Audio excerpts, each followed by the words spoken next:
Hello, and welcome to Yep. another episode of blackfilm.com.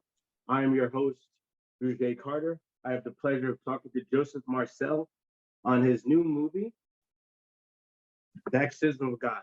How are you doing, sir? I'm doing great, Ro. How are you, man? Good. Oh man, you look great. You were giving me so many vibes, like you were part of my childhood and everything, man. Thank you, thank you, thank you. I'm really excited about this. So, woo, you were playing a priest. How is that taking on a role like that? You've been in the game for so long. Have you played a role in the past like this? Was this new for you, challenging? It was new for me. It really was challenging, not least what the character goes through. But yes, but I'm an actor. What can I tell you, man? Actor. You made it look easy.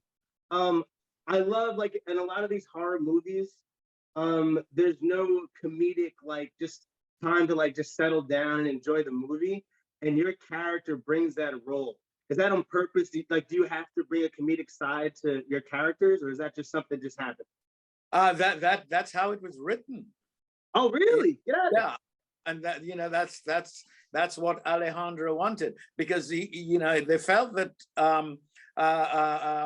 Michael Lewis, Father Michael, had been doing his job for so long. He was so good at it that he didn't have to protest it. He didn't have to prove to anybody that that he could do his job. So he was able to be professional and to see the funny side of things. To be wry and urbane and that kind of stuff. Yeah, and it's fun to play that kind of role. Yeah, there's a quote you have: "If I can make it in hell, I can make it to Mexico." I was crying. I was like, "That was that in the script? That's not you." That was Alejandro. Yeah, that was. Wow. You delivered it perfectly. I didn't write that. That was beautifully done. So have you ever seen the movie The Exorcism before? Like they've done this movie so many times in different ways, so I love the spin on it, and like a sequel to it. So have you ever been into horror movies or seen The Exorcist before? I've seen the original with Max von Sydow and was it? I can't remember. Anyway, yes, I've seen the original when it first came out, and it scared the what's it out of me. I think I was in my 20s or something. But yeah, I like a Dracula movie. It's one of the best things to take your girlfriend to, or a new girlfriend to, because you have to cuddle and that kind of stuff. Yeah, she goes, "Whoa," and grabs it. It's wonderful. But there you go. Seriously, no, I hadn't, but I hadn't acted in one before, and the excitement and the challenge of that was really, really what I loved, because I'm an actor. That's what I do. Well, I want to get to know a little bit about you. I mean, your history is really, you played an amazing butler on The Fresh Prince of Bel-Air. Everybody knows you as Jeffrey. And so how is it hard to get out of that's who you are for the rest of your career?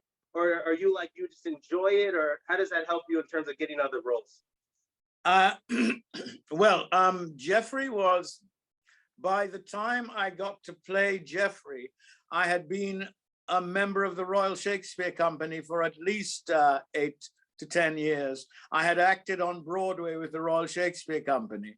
I had a whole theater thing. I'd made a couple of films. The film about Biko with I had done a lot of, but I'd even acted with Shakespeare and Company in Lenox, Massachusetts. So oh, wow. I had a huge theatrical career as a classical actor.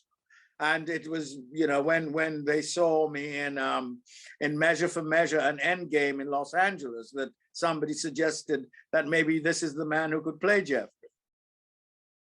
And you just went into the audition and nailed it first time?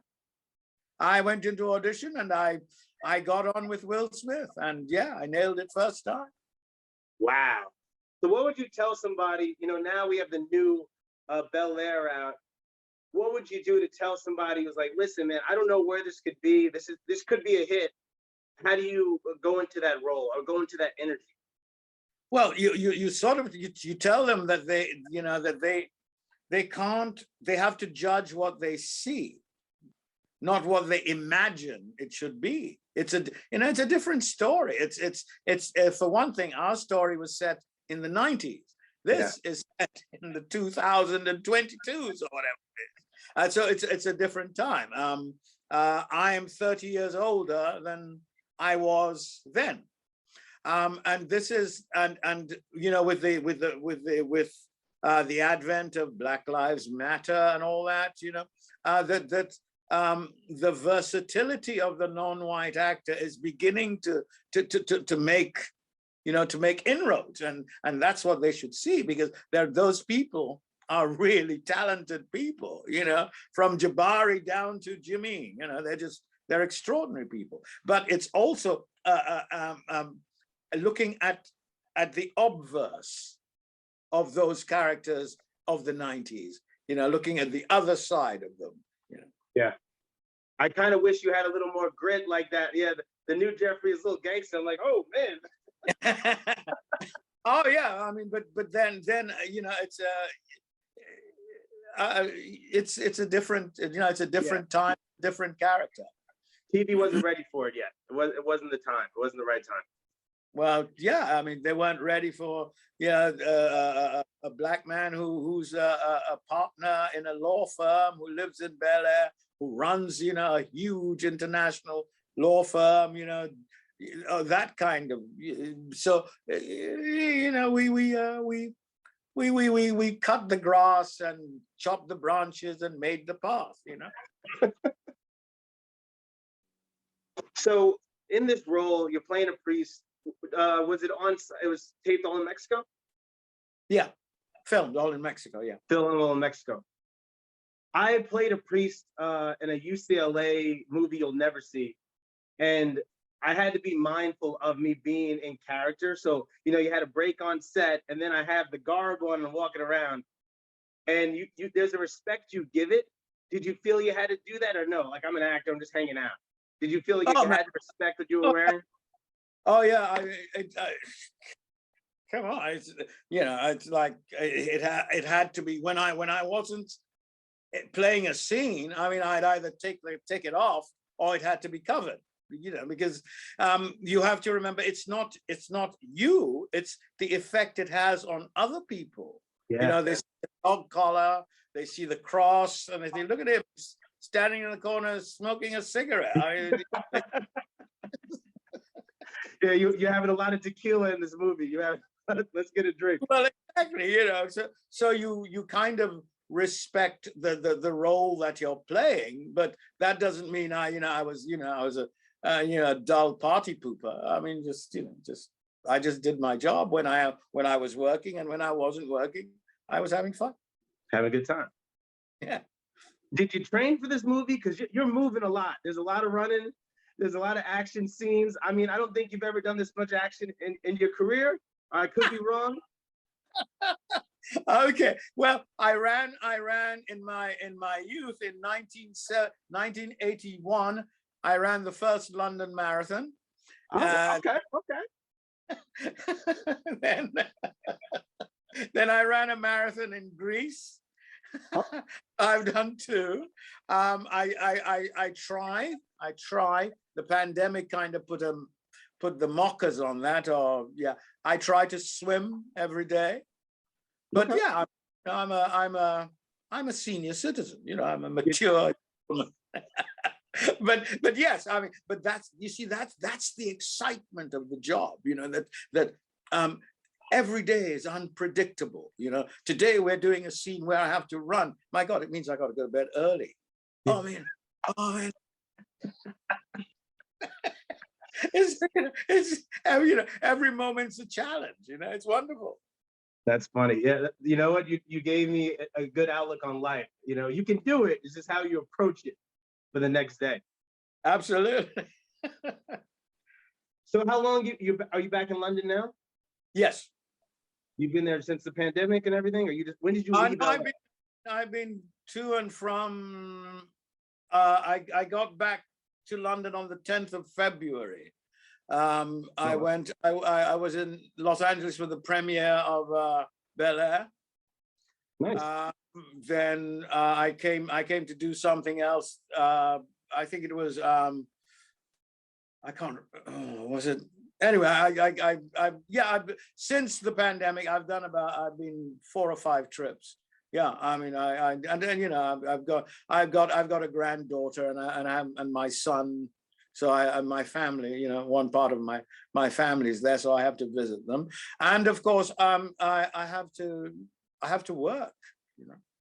So I get to do my theater in Britain, which is great, but I get to do most of my television stuff in the USA. So what's your passion?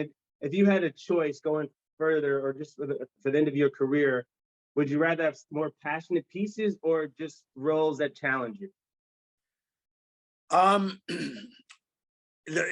You know, this muscle here, if you don't use it, it atrophies and, you know, dementia sets in. I want the roles that challenge me. The roles that keep me up all night, that force me to, you know, to apply myself and learn them and learn. Yeah, that's what I want to do. I don't want the easy way out. I want, you know, yeah, I want the stuff that, yeah, that requires application. Yeah. So big question everybody wants to know, are we gonna see a guest appearance of you on Bel-Air? Now look, Ro, you see, you're in the you write to Will, man, and you tell him. Okay, all right. So you want in? You want in? Of course I want in. I didn't know. Will, he wants in. Marcell's an OG. Give him some love, please. Yes, absolutely. That's great. You know what, man? Thank you so much for this interview today. You inspire me to just keep on smiling, man. That's the most beautiful gift you can give somebody. When I first spoke to you on this interview, you just came with this big glow, and man, it's so infectious. So thank you so much. Thank you, Ro. It's a pleasure, man. Pleasure. So stay safe. Thank you. This is Ro with blackfilm.com. I want to thank my guest again, Joseph Marcell. Please check out his movie. It drops this Friday. Joseph Marcell is in The Exorcism of God. Good luck.